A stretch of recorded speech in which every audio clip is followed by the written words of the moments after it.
I'm Johnny, you're watching A View to a Grill, and today it's the unboxing and the assembly of the Weber 22.5-inch Slate Blue Kettle. And if you want to see other great videos, recipes, or anything else on the barbecue topic, go ahead and hit that subscribe button. Let's go ahead and get this box open. First thing out of the box, the owner's guide. Next we have the assembly instructions.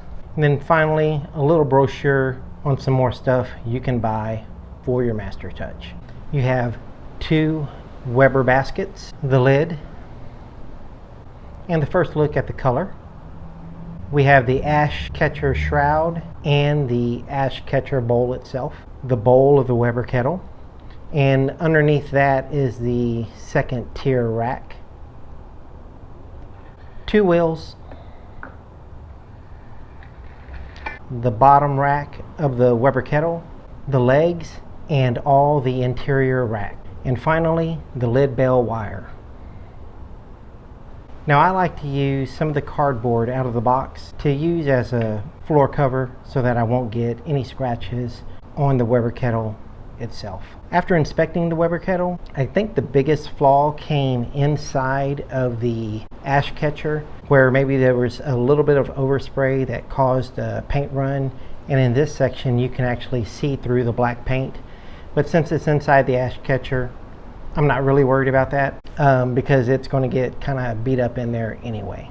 And a close-up shot on the paint of the bowl, you can see a little bit of orange peel, and there are some slight imperfections in the paint that I'll point out later. Overall, from what I can see, very well constructed. So instruction number 1. Apparently you can go download the free built app, which has a 3D instructions. Now I did not do that, but I think later I'm going to go download it just so I can see what it's all about. So let's go through number 2 and get the shroud to the ash catcher installed. Now here we want to line up the legs with those notches are, where the little clips go in, and just snap it on. They fit pretty firmly in there, so once these are in, they're not going to move around. And if you needed to take them back out, it's going to be kind of hard to do that. Number 3, we're going to take the longest leg and snap in the clip. Also, I have the working end of this pointing towards me in the video, but the longest leg goes over the handle of the Weber kettle. Now when you're installing these legs, Weber recommends that you twist them on. Don't rock them back and forth, and don't hit it with the hammer. Now you're going to see me rocking it back and forth. The urge and the tendency is to rock and not twist. So just be disciplined and use a twisting motion, and it is actually easier. So for 5 and 6, you have to realize that there is a left and right leg. That's why there are 2 holes in each one of the left and right legs.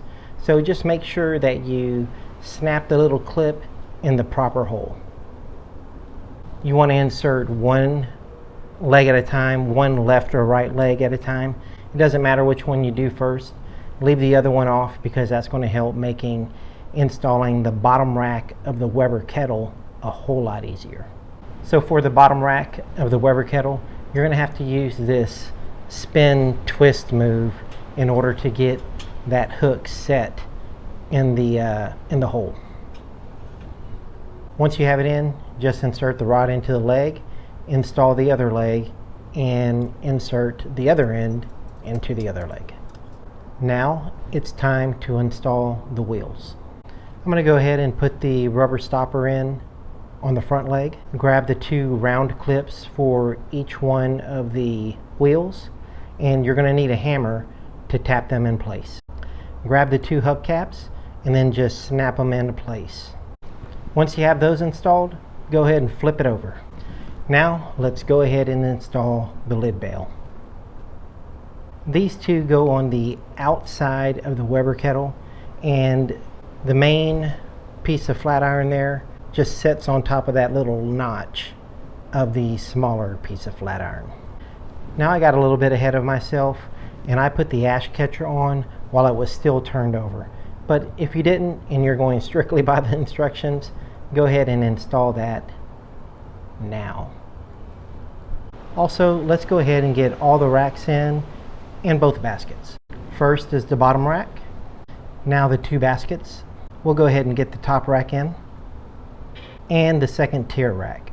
These little blue foam pieces just slide right off. After that, we're going to install the thermometer.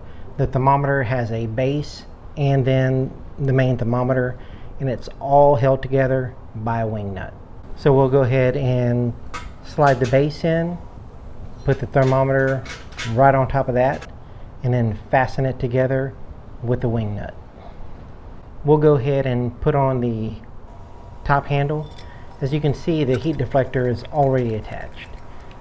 Finally, we'll go ahead and put the front handle on, and all it is two pieces held together with one Phillips head screw.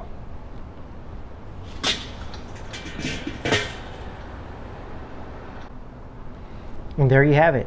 We're done. Now this is what the slate blue looks like in the shade, and this is what it looks like in the full sun. As you can see in the shade, it looks a little bit more purple than it does in the full sun. Looks a little more blue. Thank you for watching A View to a Grill, and I'll see you next time.